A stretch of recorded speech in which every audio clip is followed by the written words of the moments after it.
Hello and welcome back students. Dear students, जैसे कि आपको पता है कि हमारी काइनेमैटिक्स की सीरीज चल रही है और हमने उसमें मोशन इन वन डायमेंशन को कंप्लीटली डिस्कस किया हुआ है। तो today in this video we will be discussing the projectile motion. So before discussing the projectile motion, we just have to understand that this projectile motion is a two dimensional motion. तो हम ये पहले समझें कि to dimensional motion होती क्या है। ध्यान रख लीजिएगा, whenever a body executes a motion, जब भी कोई बॉडी एग्जीक्यूट कर रही है मोशन को, that means it's moving with time.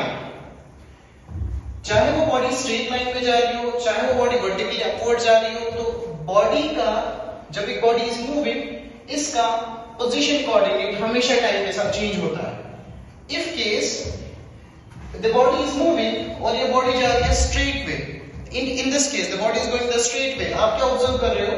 Let's say this is the origin, here it is x1, here it's x2, here it's x3. Only the position coordinates along the x-axis is changing. तो जिस motion में, जिस भी body के motion में body execute कर रही हो और उसमें एक ही कोऑर्डिनेट पोजीशन का टाइम के साथ चेंज हो रहा हो, उस मोशन को हम वन डायमेंशनल मोशन कहते हैं। बट हमने लिखा है कि projectile motion to dimensional motion है। जैसे फ्री फॉल के केस में हम देखेंगे सिर्फ y कोऑर्डिनेट चेंज हो रहा है, that's also one dimensional motion, क्योंकि वो भी स्ट्रेट लाइन वाली मोशन है। जब भी बॉडी स्ट्रेट लाइन मोशन में जाएगी, that will call as one dimensional motion. लेकिन अगर हम टू डायमेंशनल मोशन की बात करेंगे, by definition two dimensional motion वो मोशन होगी कि जिसमें बॉडी के two coordinates of position, when two coordinates of position change with time, change with time. जब भी कोई बॉडी ऐसी मोशन एग्जीक्यूट करे जब उसके दो coordinates x coordinate as well as the y coordinate change हो जाए, उसको हम टू डायमेंशनल मोशन कहते हैं। जैसे एग्जांपल के तौर पे हम ले लेंगे, if we do have the body, it is going in this direction. अब आप यहां पे देख लेंगे, यहां पे देखें, यहां पे देखें, यहां पे देखें, यहां पे x की एक वैल्यू है, y1 की एक वैल्यू है, x2 की अलग वैल्यू है, y1 की y2 की अलग वैल्यू है। तो यहाँ पे टाइम के साथ साथ, अगर ये पोजीशन है और ये टाइम है, टाइम के साथ साथ दोनों कोऑर्डिनेट्स x और y चेंज होते जा रहे हैं। तो जिस भी बॉडी में दो कोऑर्डिनेट्स पोजीशन के चेंज हो जाए, उसको हम टू डायमेंशनल मोशन कहते हैं। चलिए यहीं पे बताते हैं थ्री डायमेंशनल मोशन की बात। जैसे मैं आप सबके सामने क्लास में खड़ा हूं, if I am moving in this direction straight line, इसको वन डायमेंशनल कहेंगे। अगर मैं ऐसे भी जा रहा हूं, ऐसे भी जा रहा हूं, आपकी तरफ भी आ रहा हूं, this will act as a three dimensional motion. तो थ्री डायमेंशनल मोशन में क्या होगा, जो इस केस में हमारे टू कोऑर्डिनेट्स चेंज हो रहे थे, उस केस में थ्री कोऑर्डिनेट्स पोजीशन के चेंज हो जाएंगे। In that case we will call that as a three dimensional motion. अब जो हमारा टॉपिक है आज का, that is two dimensional motion. तो हमें पता है टू डायमेंशनल मोशन जो है, it is nothing, projectile motion जो हमारा आज का टॉपिक है, it's nothing but a two dimensional motion। पहले हम ये समझें कि प्रोजेक्टाइल मोशन होता क्या है। The primary criteria that we are supposed to know is what is projectile motion। समझ लीजिए, आपने किसी भी बॉडी को with some force प्रोजेक्ट किया। आप किसी भी बॉडी को, लेट्स हैव इमेजिन मेरे पास यहाँ पे फुटबॉल है, मैं उस फुटबॉल को किक कर रहा हूं और मैं उस फुटबॉल को इस इंक्लिनेशन पे किक कर रहा हूं। तो आप क्या ऑब्जर्व करोगे, ये football, let's say this is a football, it is going this way. Now ये जो पाथ है इसका, ऐसे जाएगी football at certain distance, after some time it will touch the ground. अब इस चीज को समझ लीजिएगा, इनिशियली तो मैंने इसको फोर्स दे दिया, अभी इंक्लाइन हो रही है या मूव कर रही है, और यहाँ पे देख लीजिए आप, यहाँ पे x coordinate, y coordinate, x coordinate, y coordinate change हो रहा है। तो ये पहली चीज हमें ये समझ आ गई, टू डायमेंशनल मोशन है। टू डायमेंशनल मोशन के साथ साथ जब मैंने इसको किक किया, अब ये football is moving only under the action of gravity. इस पे जो सिर्फ और सिर्फ फोर्स लग रहा है, that is the force of gravity due to earth. तो ऐसी मोशन किसी भी बॉडी में which is projected in air, but वो बॉडी सिर्फ मूव कर रही है अंडर ग्रेविटी, ऐसी मोशन को हम प्रोजेक्टाइल मोशन कहते हैं। Let's take example. अगर एक एरोप्लेन है, एरोप्लेन इज इन एयर, क्या ये एरोप्लेन सिर्फ, अब इस एरोप्लेन को जो फ्लाई करवा रहा है वो कौन कौन सा फोर्स है, ग्रेविटी भी लग रहा है, लिफ्ट फोर्स भी लग रहा है, ड्रैग फोर्स भी लग रहा है। तो इस पे सिर्फ ग्रेविटी नहीं लग रही है, जो ओनली एंड ओनली फोर्स लगना चाहिए ना किसी भी बॉडी को, सो दैट कि उसको प्रोजेक्टाइल में, that should be only the gravity. तो एरोप्लेन पे तो सिर्फ ग्रेविटी नहीं लग रही है, इस पे तो बहुत सारे फोर्सेस लग रहे हैं, so we can not categorise aeroplane जो हवा में मूव कर रहा है वो प्रोजेक्टाइल मोशन है। एक और एग्जांपल ले लेते हैं, एक फायर क्रैकर की एग्जांपल ले लेते हैं। लेट्स इमेजिन ये एक फायर क्रैकर है, मैंने इसको इस इंक्लिनेशन पे लिया, मैंने इसको लिट कर दिया, जब ये चला गया, अब ये जो फ्यूल है इसके अंदर, that is giving it a sufficient force, जब ये फोर्स उसको दे रहा है, it is moving at certain angle, तो it is not under only the action of the gravity, इसके अंदर एक और फोर्स लग रहा है, so we can not say this is the projectile motion. तो ये केस होता है प्रोजेक्टाइल मोशन का। प्रोजेक्टाइल मोशन में जो बॉडी है जब ये प्रोजेक्ट हो जाती है, there should be only the force of gravity acting on it. अच्छा, अब जब भी हम प्रोजेक्टाइल मोशन, जैसे आप मान लीजिए आपने एक फुटबॉल को किक किया और ये फुटबॉल हवा में जा रही है, अब अगर हम इस फुटबॉल का FBD ड्रॉ कर लें, या इस फुटबॉल पे कितने फोर्सेस लग रहे हैं, पहले केस तो हमें पता है इसमें ग्रेविटी तो लगेगी। सेकेंड केस, जब ये फुटबॉल हवा में है तो एयर इज देयर, एयर है सम गैसेस, अब suppose let's say this is the football, इस पे एयर लगेगी, एयर एक फोर्स लगा रही है जो इसको रिस्ट्रेन करती है मूवमेंट के लिए, तो यहां पे एयर रेजिस्टेंस भी है, ठीक। तो यहां पे जब ये प्रोजेक्टाइल मूव कर रही है, gravity, let's say this is the football, इस पे एयर रेजिस्टेंस भी आ रही है, बट एनालिसिस के तौर पे हमने ये देखा कि जब भी कोई भी बॉडी प्रोजेक्टाइल मोशन एग्जीक्यूट कर रही है दैट्स इन एयर, उस पे एयर रेजिस्टेंस नेग्लिजिबल होती है, क्योंकि एयर रेजिस्टेंस जो एस्टिमेटेड ट्रेजेक्टरी होगी या पाथ होगी उस पे इंपैक्ट नहीं कर रहा है। तो अगर हम सम अप करें प्रोजेक्टाइल मोशन को, ये एक ऐसी मोशन है जिसमें body is moving only under the action of the gravity, that is the reason हम एरोप्लेन, फायर क्रैकर्स और इस सब को प्रोजेक्टाइल मोशन में कैटेगराइज नहीं करते हैं। अब प्रोजेक्टाइल मोशन को समझने के लिए देयर आर फ्यू असम्पशंस, जो असम्पशंस आपको बहुत जरूरी याद रखना। पहला पॉइंट जो इसमें असम्पशन है वो है कि इसमें एयर रेजिस्टेंस शुड बी, और मैं ये कह सकता हूं air resistance is neglected, we neglect the air resistance, we can say this, the air resistance जो है उसका कोई इंपैक्ट नहीं हो रहा है प्रोजेक्टाइल मोशन में। सेकंड केस जो है, हमें पता है कि जो हमारी अर्थ है दैट इज ओब्लीट सेफरॉइड, है ना, वो कंप्लीटली ओवल शेप्ड है या ओब्लीट सेफरॉइड, जियोइड शेप जो उसकी है, एयर रेजिस्टेंस हम उस केस में नेग्लेक्ट करते हैं। दूसरा केस जो इसमें है, we neglect the curvature of earth, we neglect the curvature of, ध्यान रख लीजिए कर्वेचर ऑफ अर्थ कब एविडेंट बन जाता है, जैसे आप अगर अभी देख लेंगे, आपको पता है हमारी अर्थ का कर्व है, लेकिन आपको अपनी अर्थ जो है फ्लैट सरफेस दिख रही है, राइट। तो इस केस में हम क्या करेंगे, जब हम प्रोजेक्टाइल के केस में ले लेते हैं, we neglect the curvature of the earth. Reason generally ध्यान रख लीजिएगा, फ्रॉम 195 टू 250 स्क्वायर किलोमीटर, इस रेंज तक अगर हम कोई एरिया ले लेते हैं तो we can treat earth as plane surface, क्योंकि 250 किलोमीटर ऑनवर्ड्स जो अर्थ का कर्वेचर है दैट बिकम्स डोमिनेंट, क्योंकि इतना ज्यादा हमारा प्रोजेक्टाइल का रेंज होता नहीं है generally, we neglect it. Third case तो हम अर्थ कर्वेचर ऑफ अर्थ को भी नेग्लेक्ट करेंगे। तीसरा case is very important, that is जो रोटेशन है, rotation of earth has no impact on projectile motion. What does this mean? हमें एक चीज पता होनी चाहिए, that is the concept of frame of reference.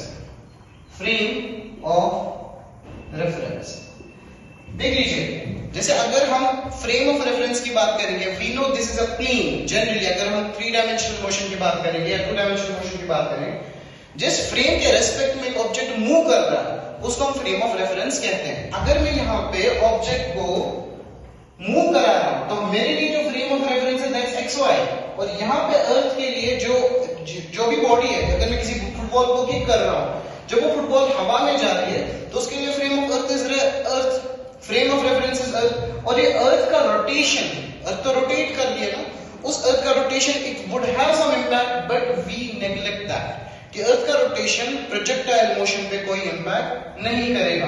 तो दीज आर फ्यू असम्पशंस जो हमें ध्यान रखनी होती है प्रोजेक्टाइल मोशन के केस में। तो हमने क्या समझ लिया, जब भी कोई बॉडी एग्जीक्यूट करती है प्रोजेक्टाइल मोशन, इस केस में ये असम्पशंस हम ध्यान में रख लेते हैं। मोर ओवर, अब प्रोजेक्टाइल मोशन को कंप्लीटली एनालाइज करते हैं। आई होप आपको यहां तक ये चीज समझ आ गई होगी। अब ध्यान रख लीजिएगा, जब भी हम प्रोजेक्टाइल मोशन को समझते हैं, लेट्स से ये प्रोजेक्टाइल मोशन डिफरेंट टाइप्स का होता है, चाहे ऑब्लिक हो, चाहे वो हमारा इंक्लाइन प्रोजेक्टाइल मोशन हो, चाहे वो मूविंग फ्रेम ऑफ रेफरेंस वाला प्रोजेक्टाइल हो। लेट्स से हमारे पास ये xy कोऑर्डिनेट है, we do have this xy coordinate and this is your football। आपने इस फुटबॉल को कोई फोर्स दिया और इसको किक किया and we know this projectile is a two dimensional motion। अब ये प्रोजेक्टाइल तो ऐसा जाएगा, after some time it will touch the ground। अब यहाँ पे बहुत ही ज्यादा जरूरी केस है, वो क्या है, जब ये प्रोजेक्टाइल को आपने किक किया, it will be having some angle theta। अब इसने कोई एंगल थीटा बना लिया हॉरिजॉन्टल के साथ, आपने कोई इनिशियल वेलोसिटी दी थी इसको, लेट्स से u। अब हमें पता है ये टू डायमेंशनल मोशन है, वेलोसिटी की, वेलोसिटी एक वेक्टर क्वांटिटी है, इसके दो कंपोनेंट्स ब्रेक होंगे। एक कंपोनेंट इसका जो होगा that will be u cos theta, जो horizontal component, and this will be u sin theta.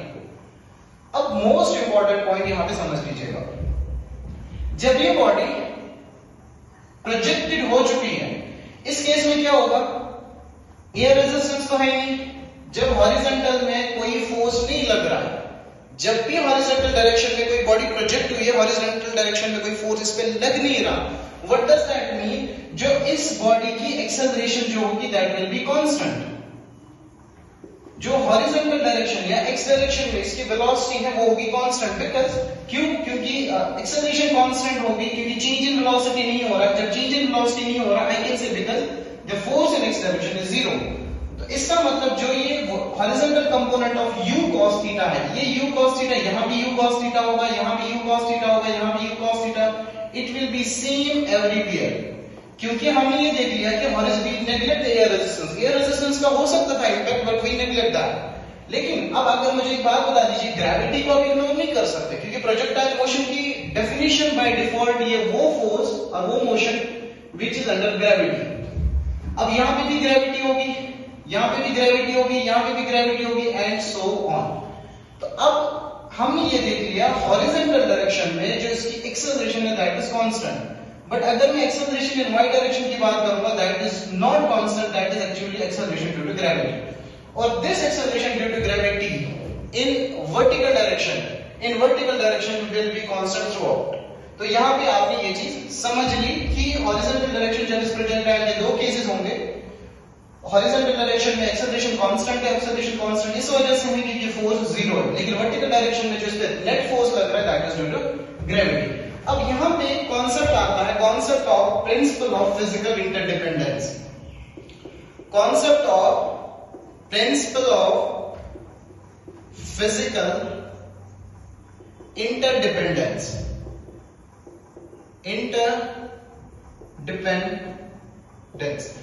Principal of physical interdependence क्या कहता है? अब यहां पे अगर आप इस चीज को देख लीजिएगा, हमारे पास दो कंपोनेंट्स हैं, एक तो u cos थीटा है और ये जो हॉरिजॉन्टल कंपोनेंट एक हमारा u sin थीटा है। ध्यान रख लीजिएगा, we know this u cos theta is constant throughout this projectile motion, इसका कोई भी इंपैक्ट नहीं होगा। ये जो दो हमारे परपेंडिकुलर कंपोनेंट्स हैं वेलोसिटी के, they are independent of each other, they will not impact each other. तो इस केस को, इस कॉन्सेप्ट को हम कहते हैं principal of physical interdependence of the velocity. जो u cos थीटा है that is independent of u sin theta, और जो u sin थीटा है that is independent of u cos theta, क्योंकि आप हर जगह देखोगे u cos थीटा की वैल्यू सेम है। तो ये हमें समझना होता है कि प्रोजेक्टाइल मोशन में प्रिंसिपल ऑफ फिजिकल इंटरडिपेंडेंस क्या होता है और इसके कंपोनेंट्स क्या होते हैं। आई होप आपको यहां तक ये चीज समझ आ गई होगी। अब इसके बाद जो हमारे पास जो केस है दैट इज की प्रोजेक्टाइल मोशन के डिफरेंट पैरामीटर्स क्या होते हैं। अब इनके पैरामीटर्स को समझने के लिए आपको कुछ कॉन्सेप्ट्स होने चाहिए जरूरी। That is, let's say this is the projectile और ये कोई बॉडी है, आपने इस बॉडी पे लगा लिया फोर्स, आपने किक किया फुटबॉल को इन दिस डायरेक्शन। अब ये प्रोजेक्टाइल इस रास्ते से गई, जो रास्ता इस प्रोजेक्टाइल ने अपनाया, this path of projectile we know this is what we call as trajectory. The path followed by this projectile is called as trajectory. अच्छा, ये projectile जब आपने project किया, the moment you kicked it, suppose आपने time note किया कि आपने kick किया, और after some time ये दोबारा इसी horizontal level पे आ गई, जो time इस projectile ने completely air में spend किया, that is what we call as the time of flight. Time of flight क्या होता है? It is the time which this projectile spent when it moved from this point to this point.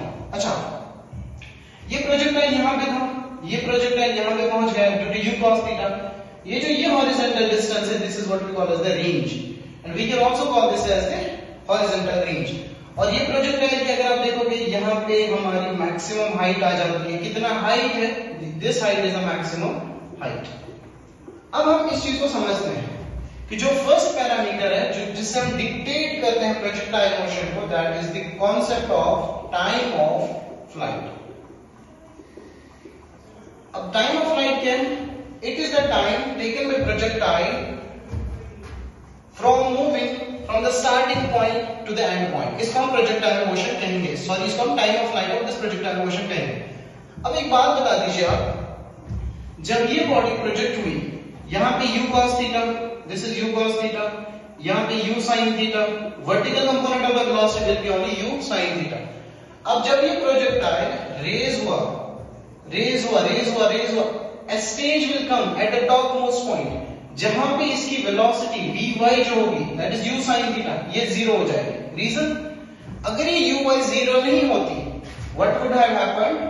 ये upward जाती रहती, but ये यहाँ पे फिर डाउनवर्ड इसलिए आएगी, that means u sin theta और vy is 0. अब ये बॉडी डायरेक्टली फॉल क्यों नहीं हो रही है? ये बॉडी डायरेक्टली फॉल क्यों नहीं हो रही? Because this is two dimensional motion. इसके दोनों कंपोनेंट्स चेंज हो जाएंगे. अब जो ये टाइम ऑफ फ्लाइट है, अगर हमें इस टाइम ऑफ फ्लाइट को निकालना होगा, we generally use the famous equations. We know v equals to u plus at, equation of motion. अब अगर मैं सपोज इसको पॉइंट O मान लेता हूं, इसको पॉइंट A मान लेता हूं, इसको पॉइंट P मान लेता हूं, O पॉइंट से A पॉइंट तक अगर मैं टाइम निकालूं इस प्रोजेक्टाइल का from O to A, O से लेके A तक जाने में इसको कितना टाइम लगा? What was it's initial velocity? अच्छा, ये डायरेक्शन कौन से? वर्टिकल. फोर्स कौन सा लग रहा है? ग्रेविटी. डाउनवर्ड.